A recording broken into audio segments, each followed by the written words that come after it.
interviewing. You know, that's what they doing. Stick around. It's about to get all roomy up in here.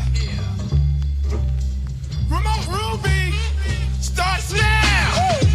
Yo, What's up? it's been a week, dude. It's been a huge week. I'm so tired. Yeah. Well, you don't have Jason there, so. Yeah, but never mind. I'm still angry about that. Him and all his knowledge pieced out and quote unquote left me with a massive little project that we just deployed yesterday. He came to visit this past weekend for Jackson's birthday, and we built a computer and stuff. So he's just having fun doing not work things. Yeah, well, guess what he left me with? Stripe. Lots of Stripe code. He showed me the Stripe version 13 or whatever that's, hey, let's rewrite the entire integration. And I was, no. So Yeah, I saw that. I don't want but to talk it's about funny that. because their docs on stripe.com are still the old stuff, and the gem still mostly has the same old things too. So only having him send me that, and there's a migration guide or something that I looked for one day and I couldn't find it. And so is it still backwards compatible? And I don't know. I can't quite tell, but it looks like it's going to be a heck of a lot of work to rewrite. For us, yeah, a lot. I'm about to lock that gem and just call it a day, dude. We'll be on this API version forever. Yeah. All right. Well, today we talked to DHH recently and we brought up Solid Cable, and I've brought up Solid Cable before. And that's because I know the author, Nick Pezza, who I worked with at my first Rails job. And Nick agreed to come on the show and talk about Solid Cable. So Nick, welcome to Remote Ruby. Hey guys, thanks for having me. You want to give us a little background, just intro for people who don't know you? Yeah. So I work for a company called Working Not Working. They make a job board for really high-end designers and creatives. So I've been doing Rails for, I don't know, since 2013, I think, in college. And then I got my first Rails job where Andrew worked. I worked there for a few years before he hopped on. Then bounced around to a couple other places and then ended up here. Yeah, Nick taught me Rails. I will give him credit for that. But today we're here to talk about Solid Cable. So let's just kind of get into it. First, in case anyone missed the keynote, missed the announcement, missed the blog post, what is Solid Cable? Solid Cable is a database-backed adapter for Action Cable. So before this, to run Action Cable in production, you needed to use something like Redis or Postgres, and those are really only your two options. So with Solid Cable, it helps reduce your stack because you only have to rely on the database. You don't need an external service to do it. I'm curious what led you to creating that. Yeah. So at work, we've had a reduction in size. So we've had a couple of rounds of layoffs to the point where it used to be me, my boss, and another junior. And at the end of last year, it ended up just being me.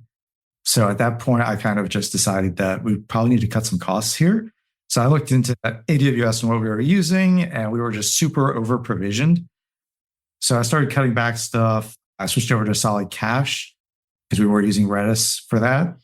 And then around the time Campfire came out, I had seen stuff around Solid Cable.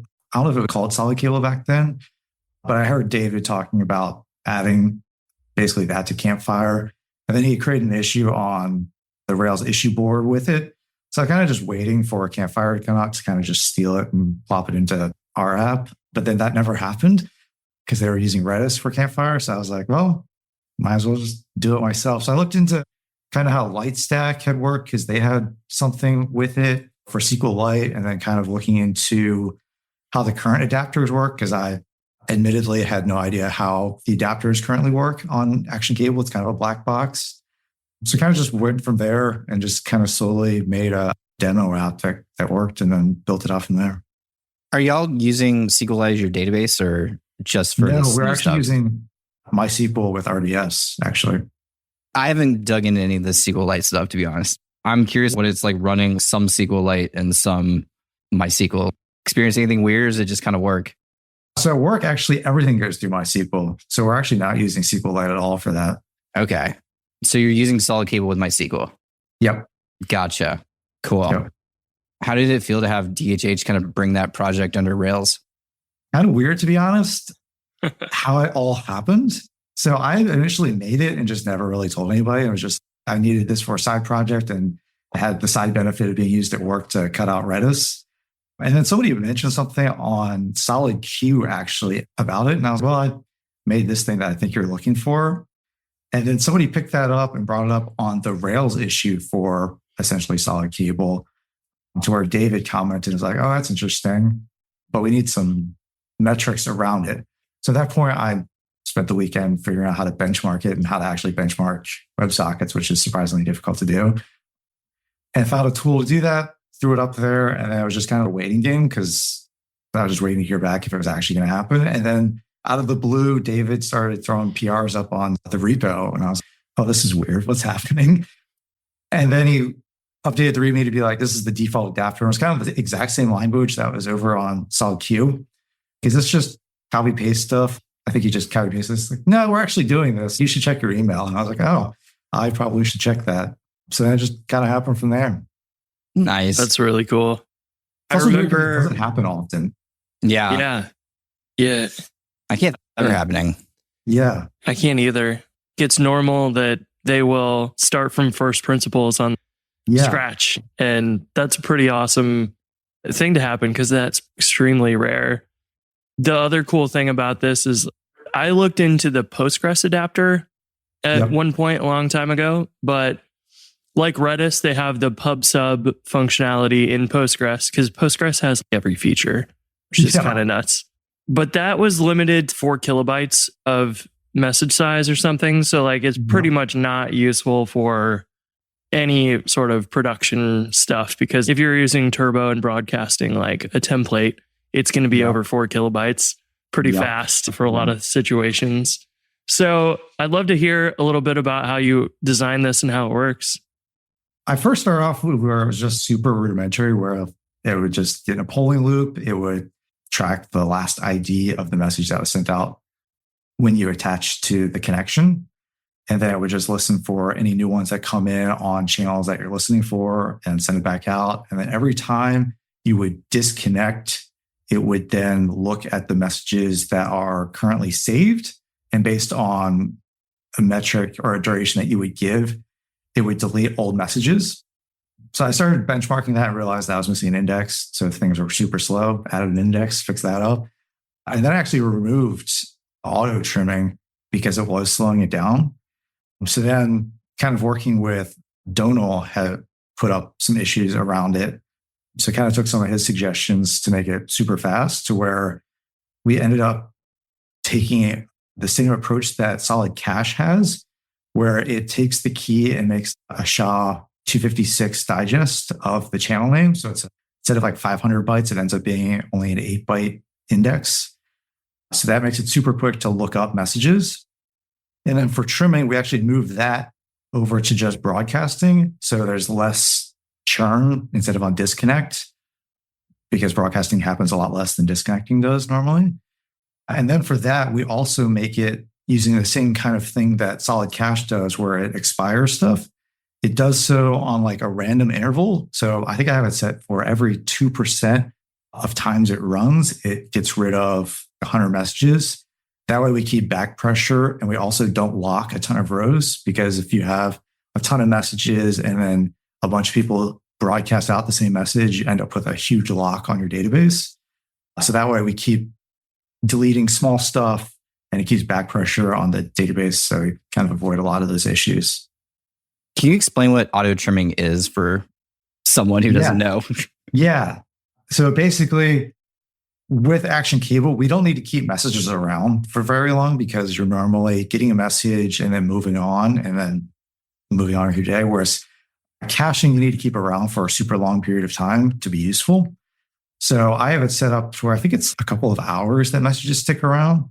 So when a message is broadcast, it kicks off a job in the foreground that looks if there are any messages that are older than 4 hours, and then just automatically deletes them. So it has also the benefit of keeping your table nice and small. So when it does lookups, it doesn't have to do a whole lot because there's not that many messages in there or many records. How is the integration in Rails? I know there's adapters and an interface for you to like hook up to or whatever, but I'm just curious to hear how that part works because I haven't ever poked around that code. Yeah, it kind of just works out of the box. So there's not really anything that you have to tell Rails. I think it uses just the same thing that active storage uses, where it looks for things in a namespace of classes. And then if that's there, you have an adapter. So basically, you just have to define in your table what adapter for solid cable. And I also put all of the config options inside of cable.yaml and then parse them out on the gem side, which is super convenient. It initially used to be inside of your application.rb or development.rb that you would have config.solid cable, then your config. And instead, I just moved it all into the YAML file and parsed it out, which is much more convenient. That's cool. And then I assume that you're just taking advantage of standard active record stuff. Yep. You don't have to build your own connection pool or whatever. No, none of that. And then Action Cable has a bunch of stuff set up to how it handles the connection and the listener and stuff like that. So you basically just set up a class that gets created on each connection that has the listener that then just polls. That's already the abstraction that they, I guess, Yeah, same with nice. Active Job. You have that handled by Rails itself, and then you just are handed off. Here's a new connection, new message or whatever, and you just take care of that there. That's cool. Yeah. Did you have any like challenges you ran into that, aside from some of the stuff you were talking about earlier, but any others that come to mind? The hardest one was actually benchmarking, honestly, because there's not a lot of documentation out there about how to benchmark WebSockets. So luckily, Evo Martians had did something around K6. So I ended up using that to benchmark it, and super nice. Basically just makes an executable with their package. And all you have to do is write a JavaScript file that basically says send this amount of users over this amount of time. And then it'll just ramp up and it will do whatever you want it to do over that amount of time. And then send you back a RTT, which is basically the round trip time for how long it takes the message to go out and then come back. So yeah, it's super nice. But that was the hardest thing, I think, was benchmarking. That makes sense. The benchmarking of HTTP requests is pretty easy. Like you could do that yourself, but the WebSockets are a little bit more involved to make the request and upgrade the connection and keep that alive and whatever. So it's nice to have a tool that kind of takes care of all that for you. Yeah, exactly. Do you separate things out into separate databases? I know that's sort of the new thing that most people are not used to, which is they have their primary database and their database YAML is just the definition of their connection stuff. But now it's 4 databases. You got your primary, your cache, queue, and cable databases too. And sort of, I think one of the things that maybe needs to, I'm curious to hear what your thoughts are on this. For people deploying to Roku, usually they get a database URL environment variable, and that probably is not the best to put all of these in the same database. So it may need to be people start learning about, okay, we connect 3 or 4 databases or whatever to our app and then set different URLs for each one of those. I was curious to hear your recommendations on that and just talk about the multiple database support, just because most people I feel like are still on the simple one database and one Redis instance. And it's a little bit of a change. Yeah. So Active Record nicely has support for multi-databases with connects to. So we actually support that inside of the config file where you can just say connects to your reader and your writer. For SQLite, it's super easy because SQLite's just files and set up by default. For MySQL, we have it set up to have a separate database for it. We have a tricky setup because we also have multi-tenancy with separate clients and stuff like that. So we have to scope our messages and stuff like that as well. But it's not too terrible with MySQL because you can have it set up with different databases and different RDS instances. But yeah, SQLite is much easier because it's just a file. Yeah, and I assume there's probably a good amount of reads and writes with it, but you don't need to spin up necessarily a separate MySQL server which is the Right. other confusing thing because everybody talks about a database as either the database running in the server or the server itself. And so it's confusing when people talk about it too. It could be that you run one MySQL Postgres server and it Yeah. has, just like if you had multiple applications, it can have multiple databases. But maybe at some point you want to send Action Cable over to a different server entirely and have Right. it dedicated to, if you're doing, I don't know, some heavy traffic or something, heavy caching or whatever else it might be. It might Yeah. make sense to even tune that Postgres instance separately for that stuff, possibly. Yeah, the nice thing too is that with Action Cable, it doesn't normally have a lot of messages sitting in there. So you luckily don't have to constantly sort through millions and millions of records because normally it's not that big. That's good. For Hatchbox, we have deployments that will broadcast over all the deploy logs, and that can be like a fairly large volume of stuff, Yeah. but it's probably not that many records. Yeah. Probably not even like a million records, within Yeah. whatever your time limit is, like 4 hours. It's unlikely it's that. It might just be more storage than anything for the size of the messages we get back. Yep. Your Webpacker logs or something like can put a lot of output. So Yeah, that's good. We hit like normally 200 RPM. So it's not like a tiny app, but it's also not a huge app. And we've got at least a couple channels on every page for logged in users. And we haven't hit any issues so far, which has been nice. We definitely want to talk about some performance stuff, but one thing that every single person I've brought this up to has mentioned is the thundering herd problem. And I can give you an example because at Podio, we use Action Cable and we have a problem where, and we've since reduced our usage of it drastically and switched much more to Turbo. But when we would deploy the app, as soon as everything would come back online, we get like 15,000 plus connections hitting the server simultaneously. And someone was like, so are we now going to be DDoSing our database if we do this? But it sounds like if you're using a separate database. Yeah, if you're using a separate database, it won't be as bad, but you're still polling. So with 15,000 connections, you're still setting up a connection and polling your database.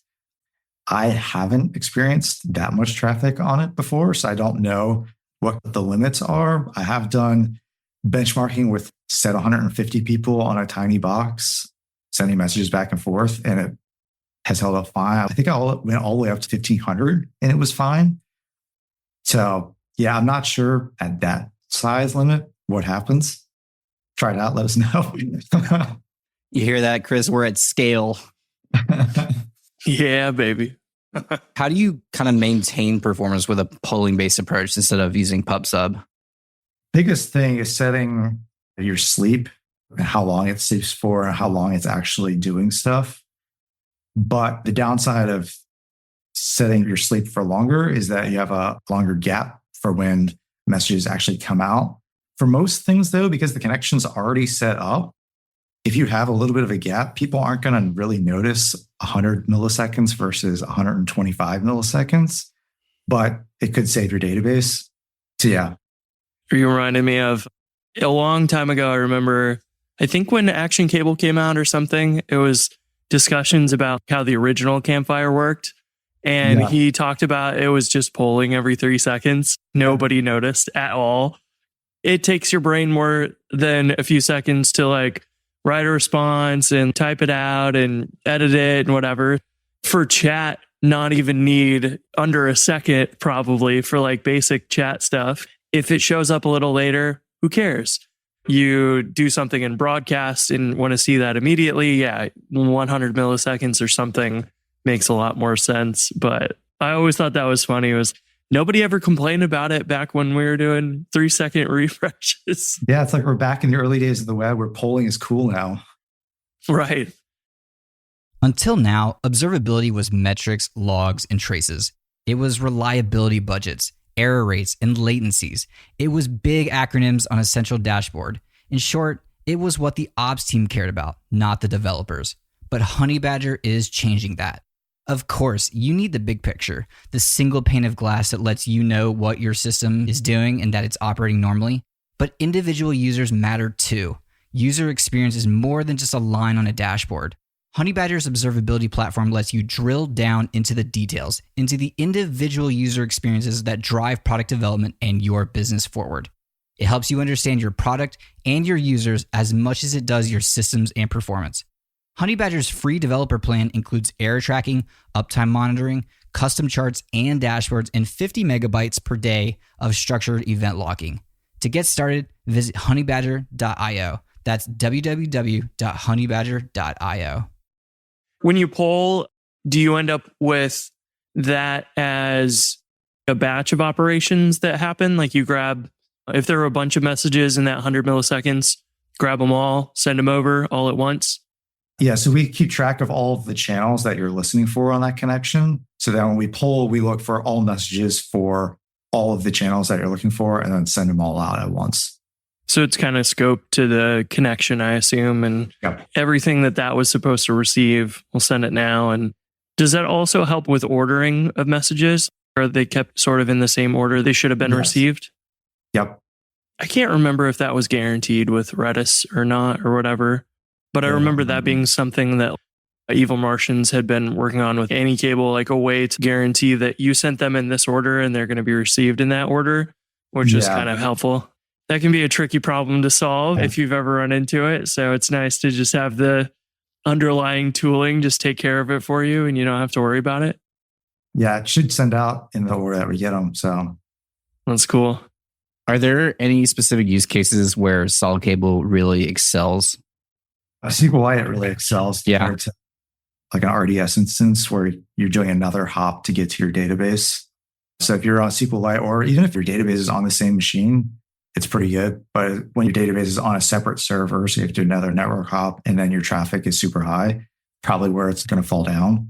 When would you say, no, don't use this, use Redis, other than what you just explained? Probably if you have just a ton of action cable connections that are coming through.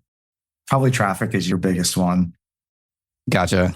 So our 15,000 connections could be a problem. Could be. Go ahead, Chris. Were you about to say something? I was just going to say you need Heroku to launch an even bigger instance. Yeah. Yeah. Someone call Hetzner, whoever is popular right now.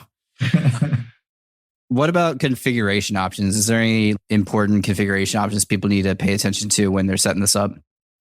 When you're setting it up, not really. We chose normal defaults. So it should just kind of pick the good ones.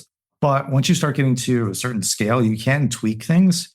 So auto trimming is on by default, but you can't actually turn it off if you wanted to and just set up a separate job that happens on a recurring basis. So if you wanted to just every hour go in and delete any messages that are older than 4 hours and do it out of band, basically. That way, that stuff doesn't happen while you're broadcasting. So you can save a little bit there. But yeah, those are the big ones. And then you can also tweak your sleep duration. So if you're having issues and you want to sleep a little bit longer, you can do that. Or on the other side, if you want to have almost parity with Redis and you're using SQLite, you can bump down how long it sleeps to a much smaller number. What about best practices for deployment? It sounds like you've already mentioned a few, but just kind of put them into a single spot. Yeah. Set up a separate database is probably good. Outside of that, though, we haven't really had any issues. We're deploying with Kamal and everything just kind of reconnects and then sets back up without any issues. Have you guys switched to Kamal 2 yet? Yeah, How's it been? it's pretty nice. The biggest issue I've found is my internet sucks. So it's the upload to the registry that takes forever. But I hear they're getting rid of that, hopefully, to a local registry, which would be nice. Yeah. Have you done the remote builds at all? Because you can have it go into a production machine and do the build there. I did have that, but I ended up being like the same speed as just having GitHub do it in CI. So I ended up just getting rid of the box on AWS, and it was saved us a little bit of money and just have it do it on CI. Yeah, that makes a lot of sense. I had in Kamal 1 where it did the multi-architecture builds on my Intel Mac, it was struggling to compile the ARM version, which I wasn't going to use anyways. So I thought that was a useful change in version 2, which is just pick where you're going to deploy it. It's probably going to be like an Intel-based x86 architecture, but if you're going to ARM, you know you're going to use ARM. So like editing that one line of config will save you a heck of a lot of time locally trying to compile. Yeah. But it's nice to see the leap between 1 and 2 of Kamal is huge. And then once they get the registry stuff figured out, I don't know if they're planning to run the Docker registry as another container on one of your machines or something, but however that works out will be phenomenal, because the simplicity of not having to deal with the registry API tokens will be amazing. I'm really looking forward to that. The aliases too was surprisingly nice in Kamal too, because remembering, I always went through my history and was like, what's the console command? Now it's just Kamal console and it just works, which is very nice. Do you guys deploy with multiple web servers and a load balancer, or just a single box? Yeah, we currently have 2 servers and a load balancer. If I'm feeling optimistic and bored, I might switch us over to Hetzner on just a single box, but I'll cross that bridge when I get to it. You have to set up your own load balancer, right? I think. Yeah. And then when you do like Kamal logs, does it grab logs from just one server at a time, or try and merge them? No, it only grabs it from one, which is kind of annoying. Yeah, I kind of figured that. And that's what we do in Hatchbox. And ideally, you have some log aggregation stuff. And I imagine that's a longer term feature, maybe Kamal 3. Yeah. But it seems like one of those things that the second you get into multiple boxes, 2 is not too bad. But when you get to 3 or 4 or 5, it can be a real pain. Yeah. Normally, like with something like that, I'm watching logs. I'll just turn on logs and then just hit the endpoint a whole bunch and wait till it eventually shows up. Having an aggregate would be nice. Yeah. And that might also be one of those things where you want to turn on the like sticky sessions or whatever they call it in your load balancer. That user goes to the same server every request. So you don't have to be reading 2 logs and trying to jump between them when you're looking for a one user or whatever. Yep. Just send me to a single one. When we were doing Docker back in 2018, did you ever imagine it would become this easy? No, I absolutely hated Docker back then. I did too. This is a terrible idea. What are we doing? And now I'm like, this is a good idea. But back then we were also using it for development, and which just wasn't a good experience. I don't know if it still is. I still won't use Docker locally. I don't either. Locally, I feel like the best experience is you install Rails locally on your machine, but you can use Docker for your databases. And then when you need to switch a database version, you're not fighting with Homebrew.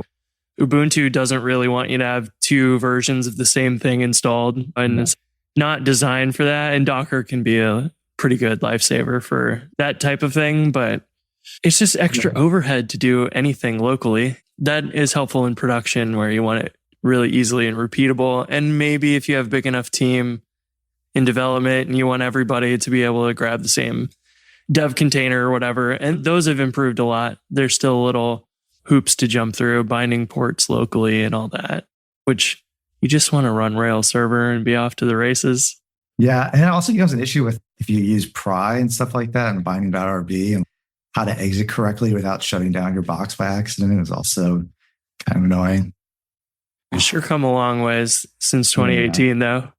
I'm having like a trauma response, though. But having Docker for production is very nice, because we used to not do that. And we used to just have different versions of ImageMagick up there. And it's like what's actually being used, and kind of just how to move servers or spin up another server super easily was just a nightmare. But now it's just Kamal, deploy, add the server, done, all day. Nice. Back to Solid Cable a little bit. Are you using Solid Cable in production? It sounds like. Yeah. Yep. Have you gotten any feedback from anyone else who's trying it in production? I haven't heard of anyone. There have been a few people that have asked if it's production ready prior to Rails taking it over. So I think other people are using it, but I haven't heard of anybody else using it.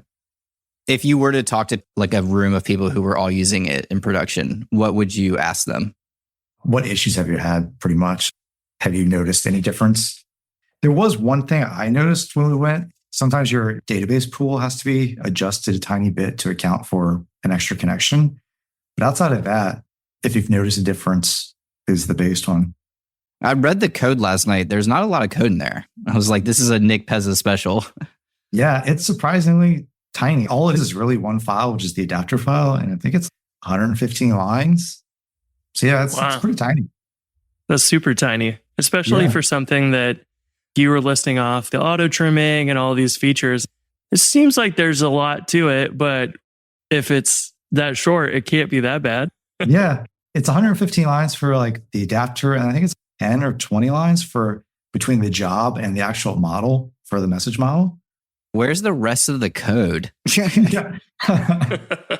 I was like, there's It's almost amazing. nothing in lib. What's happening here? Yeah. As more people adopt it, since it's a default gem now, that may grow as other features or whatever need to be added, but it is a really nice part of Rails. You just turn this feature on and connect it to something, your database or Redis or whatever, and like you don't tweak it a lot. It's not like Active Job where everybody has very different needs. It's kind of just install it, turn it on, and you're good to go, which is probably the best area to be in if you have to maintain this. Yeah. Hotwire also helps out a lot because Hotwire extracts a lot of action cable stuff away from you where you're just doing turbo broadcasts and stuff like that, which is much nicer. That was one of my favorite additions was pre-Hotwire.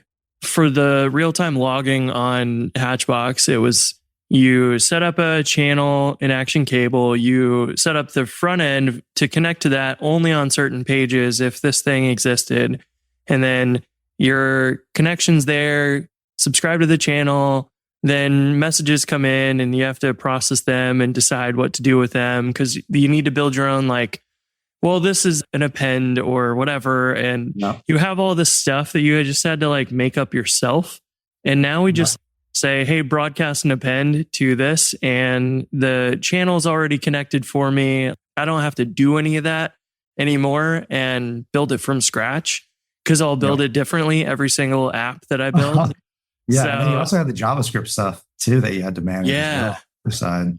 It was so much code that I just got to throw away. And it was pretty much, broadcast append to this ID. And we already know how to get the ID easy enough. Yep. The only annoying thing is I almost wish the helper in the views for DOM ID, I wish that was available in Active Record because there are many times where you need that or whatever. I normally end up just shoving that inside of application record and calling it a day. Yeah, I've definitely done that. At some point, maybe it does become a built-in thing because it just needs to be there if you're going to do any broadcasts from the models, which are kind of encouraged. Makes a lot of sense. Before Turbo, every time I had to set up Action Cable to have a channel or something, I always had to go to the docs to be like, how does this work again? What are all the moving parts here? But now it's just a method call. And I don't feel like since Turbo, I don't think I've generated a new Action Cable channel, a custom one from scratch ever, which is kind of wild. Yeah. That really hit the nail on the head for the abstraction. There's probably a timeline in history where we just jumped straight from nothing to Hotwire and Action Cable was never a public interface at all. Yeah. I feel like Action Cable has kind of become the RL of Action Cable compared to Active Record, where like you're not allowed to use RL now, but people still do if you really need to. Yeah, that's a great analogy because it's one of those really great tools, but it's not documented for a reason. And sometimes you're like looking for how to do something and you come across that and you're like, I'm not sure I should be doing this, but it's here and it does solve my problem. Same thing for Action Cable. It just feels like if you were that far out of what Hotwire can provide, then you're probably doing something pretty interesting and different, but 99% of things can be done with the public interface there in Hotwire. Any future plans for Solid Cable? I don't really have any right now. I think that's a good thing, right? Yeah. It's kind of like finished software, but we'll see what the community comes up with if there's anything that people use that I haven't come up with.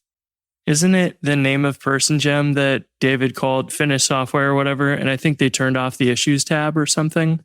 So you could just do that. This is done. I don't know. It's you under can't the report issues. I don't think I have that permission. Yeah. I'll have to go look that up and see because I remember seeing that and I was, wow, they're very confident that it's done. This is how it is. That's wild. Yeah, it only has a pull request tab, code, pull requests, Nice. and actions. So at least you can still get PRs for it, but Yeah. it's funny. How's the community response been? So David announced it at Rails World. You weren't there, but what have you been seeing about people talking about it? So far, so good. I saw Steven's talk on it at Rails World where he dove into it a bit and showed he even did some performance metrics using Campfire and swapped out all of the solid adapters for it. And it was the same or better. So yeah, so far it's been pretty nice. That's incredible. SSDs have gotten so fast, and being Yeah. able to run that without Redis was good for a long time, but it was also kind of, if you're going to use Redis for jobs or things like this or caching, you need 2 instances of Redis because it needs to be able to purge after a certain amount of memory usage for the cache version, which you do not want to do with Yes. cable or queues or cache or jobs. I mean, and I think all this stuff, especially with the SQLite improvements, has made it so easy to just launch anything.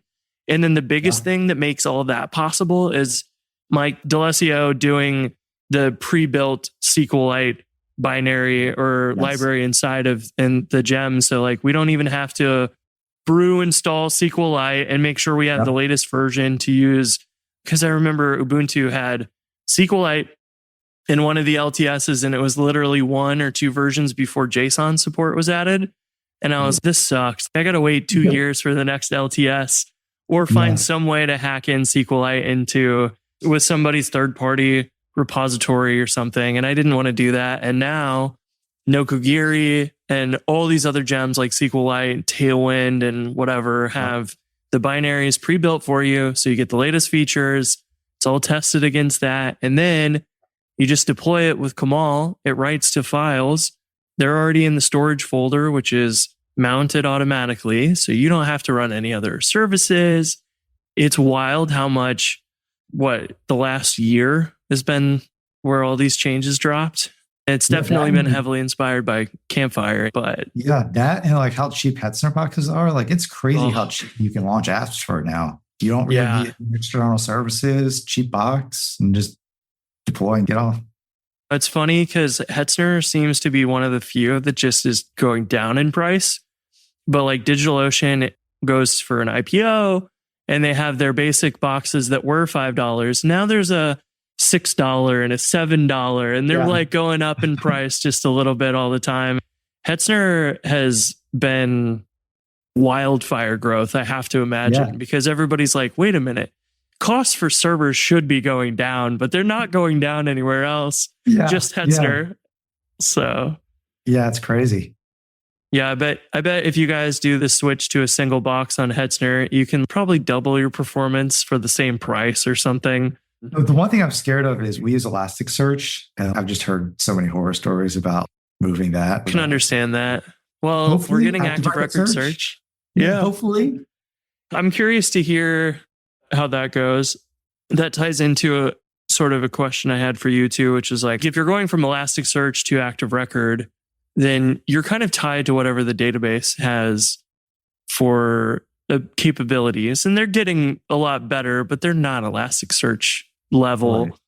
I wondered if there were any similar things with solid cable, because it doesn't necessarily need a lot of database features to pull off, I'm guessing. Solid Q, I know Rose has talked about those things, and Good Job was the inspiration, but it was Good Job only using Postgres for a reason, because it only had the features to pull it off there. Yeah. So I was curious if you ran into anything at all that was database specific. For trimming, we actually use the skip locked stuff that Solid Q uses and all that stuff. So it's not used for SQLite, but for MySQL and stuff like that, we do actually use that for trimming. So I think that is the biggest thing. For anybody who's not familiar with that, can you explain the skip lock feature? Yeah. So instead of setting a field on the database to tell other connections to ignore this row, it basically locks the row so that when you do a query, you can say skip locked and it will just ignore that row and then go to the next row. And it's looking up stuff. That helps with, is it deleted records or the ones that will be deleted, or the ones that Yes. will, or vice versa, the ones that are meant to be kept or whatever. Yeah, it helps with when we're trimming stuff so that if there are messages that are currently locked that are like being broadcast out, it will skip that until they're totally out of the way. Cool. And that's pretty much it, database feature wise. Pretty much it. That's cool. And then you said you don't use that for SQLite. It doesn't support it or it doesn't need it? Yeah.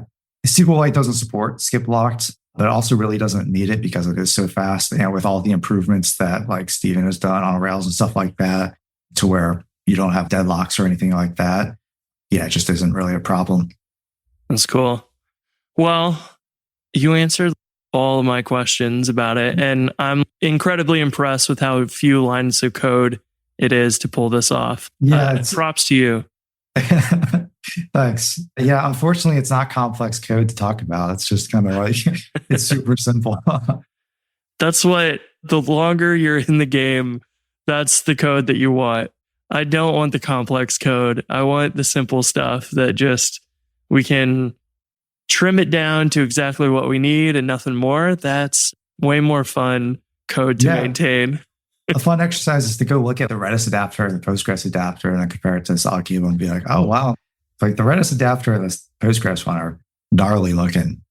I'm going to have to go do that because that's been one of the areas in Rails. I like just when I'm debugging, just to go poke around Rails. And I might have made a mistake in an active record query, but I like to go read the stack trace and see like, okay, Rails was doing this with my bad input. Yeah. What did it expect and whatever? So I always really enjoy seeing how they, or even just recently, I fixed a little thing. What was it? Oh, the rate limiting needs cache. But then if that was added to the API controllers, but without the helper methods, which caused JBuilder stuff to break because it needed the helper method, but it was including these modules out of order. And so it would never register the helper method, no matter what you did. And that stuff is just, it makes Rails go from this black box of, I did something wrong or it's broken internally. I'm just too afraid to go fix it or even understand how it works.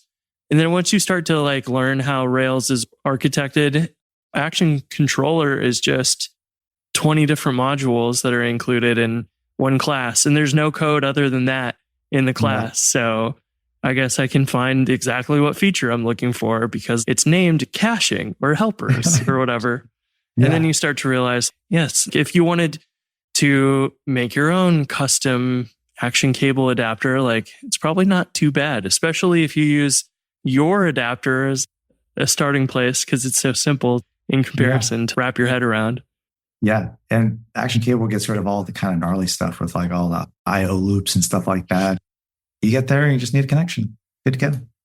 How confident were you when you decided, hey, maybe I'll go build this myself?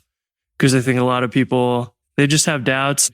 They're just worried that they won't even be able to finish it, so they don't even try. But you like did. And now it's the default gem in Rails, which is wild. Yeah. Initially, I was like, I don't know if this is going to work because I looked into like the Redis code and the Postgres code. I was like, this is some gnarly stuff. I don't know if I'll be able to figure out kind of how this is working. But I eventually just took certain methods and just broke those down to see like what was shared among everything and what had to be implemented. So it's kind of just going down those few things and just kind of connecting all the pieces to get, okay, I've got when you subscribe, I've got you set up with what messages you're listening for and stuff like that. And then when I broadcast out, what happens with that? And then just moving all these pieces. And I made it inside of just a bare bones demo app to just verify that what happens when this happens type of thing, put in a whole bunch of binding.rbs and see what happens where.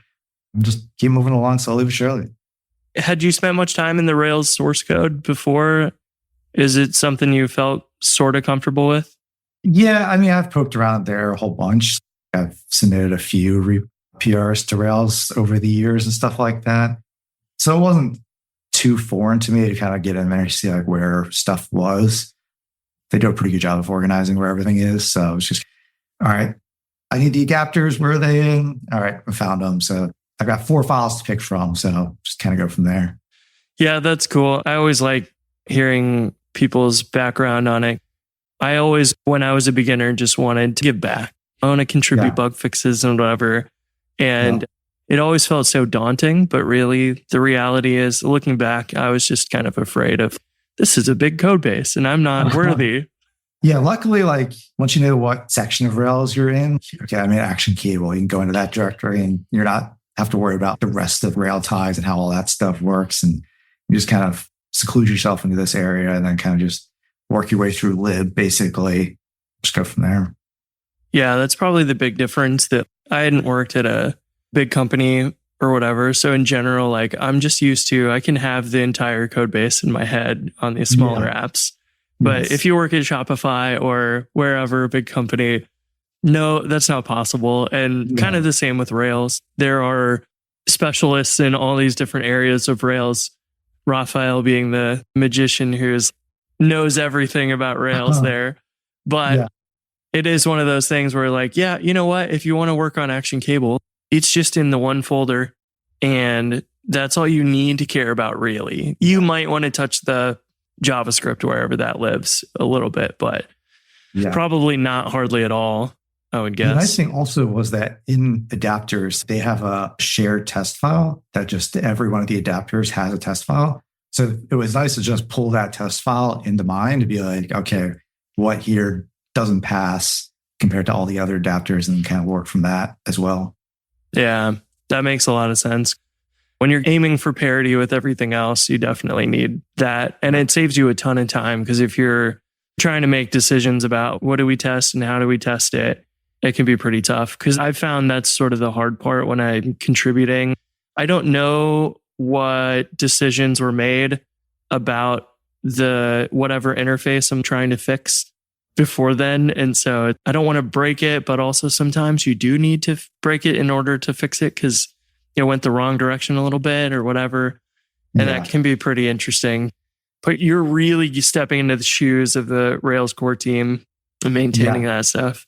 Yeah. And then you also run across like bugs where is this actually a bug, or am I just it's supposed to be how it is? Am I just doing this wrong? Yeah. I'm super excited about this. This is one of the last pieces that I still need Redis. Redis as a company has happened to have made some interesting decisions and stuff. And so it's been one of those things that like literally it's the only extra thing I needed to run, especially now that SQLite's so good. Most GoRails is a tiny database. We would be better off on SQLite. And I don't think we really even use, maybe for the comment system or something, Action Cable for posting a comment or whatever. We almost use very little. And so it would be perfect for us to migrate from Postgres to SQLite and get rid of Redis. And then like we have just this really portable application we can also back up with, just copy the SQLite database pretty much, and you're good to go. I'm sure there's complexities with if it's being written to or whatever. You want to make sure that you get that right and don't grab a corrupt database or whatever. But, you know, in theory, it is just such a portable thing. You could move it to anywhere else. Comal makes that easy too. It's a good year for Rails. David didn't push the one-person framework this year like last year. New theme, but it really like embraces the one-person framework even more than last year. Now that we're done with all these things and we finally have them in our hands. Yeah, the nice thing too with Rails 8 is when you set up a new app, everything just works. All of the features just work. You don't have to go in and like, I have to go install Redis and set that up, configure that. It's just all right there and works. Yeah, that's a good point. Like did you install Redis on Ubuntu? Because then maybe it required you to put in a username and password and whatever. And Homebrew is pretty good about not needing to authenticate for your databases. You can just use them locally, but that was terrible. Set up a user for like Postgres and MySQL when you're just installing it. It's just I had to do that the other day. It took me 30 minutes to refine the freaking code to create a user equal to my role. Oh my God, dude. I was like, what is happening? Yeah. Now all of that's gone. You can just start using Rails. And I'm excited too, because one of the new features in the Rails Getting Started guide that I've added was another guide that was just installing Ruby. Because I talked to David recently and was, can we please have a installing Ruby guide? Because right now, if you want to learn Rails, the guide is have Ruby installed. Good luck. And then install Rails. Do you know how many Reddit posts and Stack Overflow posts are asking about what the hell is a version manager and why do I need that? And what is this apt or homebrew install command with all these random packages that I have no understanding of? It's kind of funny. And now it should be as simple as you install Ruby, still a few more commands than I would be happy with. But I also think in the future, like the Ruby core team's been cutting down the dependencies, libreadline and stuff. It's probably possible we could just have somebody host some pre-built binaries for Ruby and we could just have a version manager that just downloads instead of. That would be incredible. Because also now you need like Rust installed too for YJIT and stuff like that. Yeah. And going back to your mention of Docker earlier, that is one of the big reasons why Docker is so killer is I need Ruby 3.3.5 done. And now I can just add whatever I need to that. That's probably the biggest lifesaver that Docker has made. Zero compiling of Ruby anymore for deploying production and stuff. So we run our servers on ARM on AWS to save a little bit of money. And GitHub just started adding ARM runners. Ruby doesn't work on those. So you have to compile it yourself because I guess the Ruby org doesn't have access to those runners for free, which would be nice to just have pre-built compilers or pre-built things of Ruby to just be like, I have an ARM machine, download, done. That would be so awesome. I didn't realize they didn't have Ruby. I assume they would have Ruby pre-compiled for those because I think Microsoft or GitHub maintains that. Yeah, I don't know. It's something about how like the setup Ruby action works. And that is owned by the Ruby org. So that's not owned by GitHub. Yeah. So it's something about how that works and how they save files and stuff like that. Stuff. Ruby versions. Interesting. Yeah. Have you had much savings doing ARM over x86? It's pretty nice. It saves a bunch of money. Problem is that like you probably get more performance out of x86 box on AWS, but you're paying a ton more for it. And also like all of the CPUs on AWS are pretty old. If I'm going to Hetzner, like we're going to be getting a ton of more performance just based on the generation bump. Yeah. You think you'll still use ARM on Hetzner or? Probably not, because I think Hetzner only has ARM in Finland or something, which isn't great for a US-based company to go all the way come back. Yeah. Yeah. And they've got 2 or 3 North American data centers now? Something like that? I think they got one in Virginia and one in Ohio, I think. It sounds about right. They were really not an option for US companies until more recently. And now I'm sure they're probably already working on 4 other data centers in the US or North America, like Vancouver or Montreal or Toronto or something too. Makes a lot of sense for more data centers. It just seems like such a good option for hosting anymore. And they haven't done any for so cheap. Just like your box, you don't have to worry about it until way down the road. Yeah, I can't remember. Aren't they rolling out a handful of managed databases or similar kind of services like managed Postgres or something? Maybe. I did see they added object stored S3 stuff is getting added there, which is nice. You guys use S3? Yeah, we use S3 with a CloudFront in front of it. Yeah. When they get to their managed MySQL and object storage, and I don't know if they have a CDN or whatever. Cloudflare works pretty well if you don't. But it's cool to see that used to be the thing where SliceHost and wherever else was just, here's VPSs and you can get them cheap.